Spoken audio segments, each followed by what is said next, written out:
3월 23일 말씀과 기도입니다. 오늘 본문은 사무엘상 26장 1절에서부터 12절의 말씀이고 제목은 다시 맡김입니다.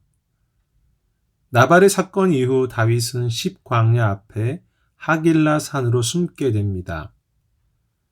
그 소식을 들은 사울은 무려 3,000명의 사람을 데리고 다윗을 잡으려고 오게 되는데 그곳 광야에서 진을 치고 머물게 되는 내용이 3절입니다.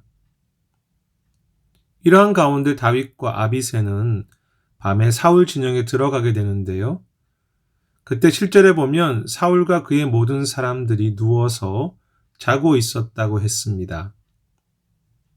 기억하시겠지만 예전에 동굴에서 다윗이 사울을 만났던 상황과 비슷한 일이 다시 벌어지고 있습니다. 그리고 8절에 보면 다윗과 함께 했던 아비새는 이 기회가 하나님이 주신 기회이기에 자신이 사울을 죽이겠다고 다윗에게 말합니다. 이런 아비새의 반응 역시 과거 동굴에서 다윗이 사울을 만났을 때 다윗의 사람들이 했던 그런 말과 같은 내용이라고 할 수 있습니다. 비슷한 일이 다시 반복되고 있습니다. 원수를 갚을 수 있는 기회가 반복되고 있고 쉽게 문제를 해결할 수 있을 것 같은 기회가 반복됩니다. 하지만 9절에 보면 다윗은 아비새에게 사울을 죽이지 말라고 하면서 10절에서는 여호와께서 결국은 사울을 심판하시고 치실 것이라고 그렇게 이야기합니다. 다윗은 예전에 사울을 죽일 수 있는 기회가 주어졌을 때에도 이와 비슷한 고백을 했었는데요. 하나님께 다시 맡긴다고 할까요?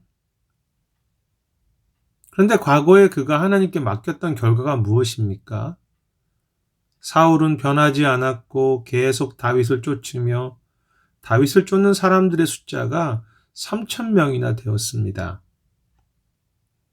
다윗은 진심으로 하나님께 맡기며 하나님을 의지했지만 그 결과는 아무런 변화가 없었고 오히려 상황이 더 나빠지는 모습이라고 말할 수 있을 것입니다. 그러한 상황 속에서 저와 여러분은 어떻게 하십니까?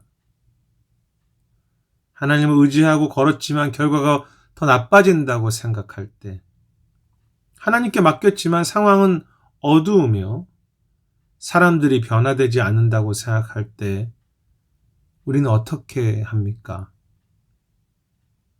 제 자신에게 스스로 물어볼 때 그때도 정말로 진심으로 하나님께 다시 소망을 두고 내가 할 수 있는 충성을 끝까지 다시 감당할 수 있을까라든지 그때에도 다시 하나님 의지하며 같은 일을 반복할 수 있을까? 그럼에도 다시 하나님께 또 맡길 수 있을까? 이러한 질문 앞에 참 부끄럽습니다. 저 같은 경우는 변하지 않는 같은 상황에서 다시 주님께 맡기는 일을 자주 실패합니다. 물론 결과적으로는 하나님께서 저를 계속 인도하셔서 다시 하나님께 맡기고 기도하게 하지만 맡겼는데 그 결과가 좋지 않을 때 그 순간 하나님을 의지했지만 상황이 나빠지는 그 순간 저도 모르게 절망하게 되고 포기하고 싶은 마음도 있습니다. 그리고 정말 하나님께 모든 것을 맡기는 그 마음이 아니라 두려움과 초조함으로 내가 할 수 있는 그런 방법들을 찾아내서 해결하려고 하기도 합니다. 하나님께 다시 맡기는 믿음. 그런데 다윗이 하나님께 맡겼다고 해서 그가 아무것도 하지 않은 것은 아니었습니다. 그는 사울의 진영에 그 사울이 있는 곳에 위험을 무릅쓰고 들어갔지요. 그리고 예전에도 비슷했지만 사울의 머리맡에 있던 창과 물을 가져왔습니다. 11절과 12절이죠. 그리고 내일 본문이지만 다윗은 또 다시 사울에게 똑같은 말을 반복하면서 자신을 쫓지 말아달라고 그렇게 사울에게 부탁합니다. 그러므로 다윗의 다시 맡기는 모습은, 다시 맡김은 하나님께 맡긴다고 포장하면서 나는 포기하고 물러서고 멈추는 그러한 맡김이 아니라 하나님을 다시 신뢰하면서 행하는 다시 충성이라고 말할 수 있을 것입니다. 믿음으로 행하는 다시 충성.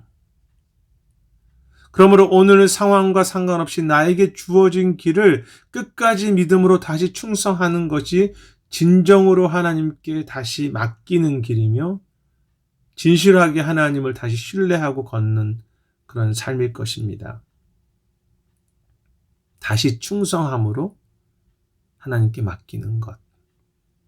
다시 맡김과 다시 충성은 하나이지요. 이 가운데 감사한 것은 이러한 모든 상황 속에서도 하나님은 멈추지 않고 다윗에게 개입하고 계셨다는 것인데요. 다윗과 아비새가 사울의 진영에서 물과 창을 가져갔지만 아무도 보지 못하고 눈치도 못했는데 12절에 보면 그 이유가 여호와께서 그들을 깊이 잠들게 하셨기 때문이라고 말씀은 분명히 이야기합니다. 여호와께서 그들을 잠들게 하셨습니다. 다윗이 하나님께 맡긴 후 당장 드러난 결과는 다윗의 생각과 다르게 긴 기다림이었고 더 깊어지는 고난이었지만 그 가운데에서도 하나님은 다윗과 함께 하시며 다윗을 돕고 계셨습니다. 그래서 상황은 예전과 같아 보이지만 하나님은 전혀 새롭게 다윗을 그때에도 인도하시고 새롭게 다윗을 축복하시는 전혀 새로운 상황이라고 말할 수 있겠죠. 겉으로 드러난 것은 똑같지만.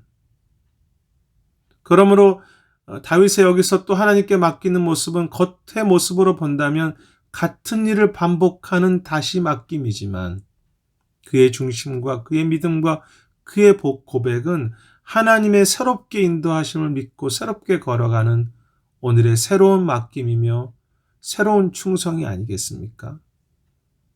어제의 일을 그냥 반복하는 것이 아니라 오늘도 새로운 믿음으로 기대를 가지고 다시 맡기고 다시 충성하는 것.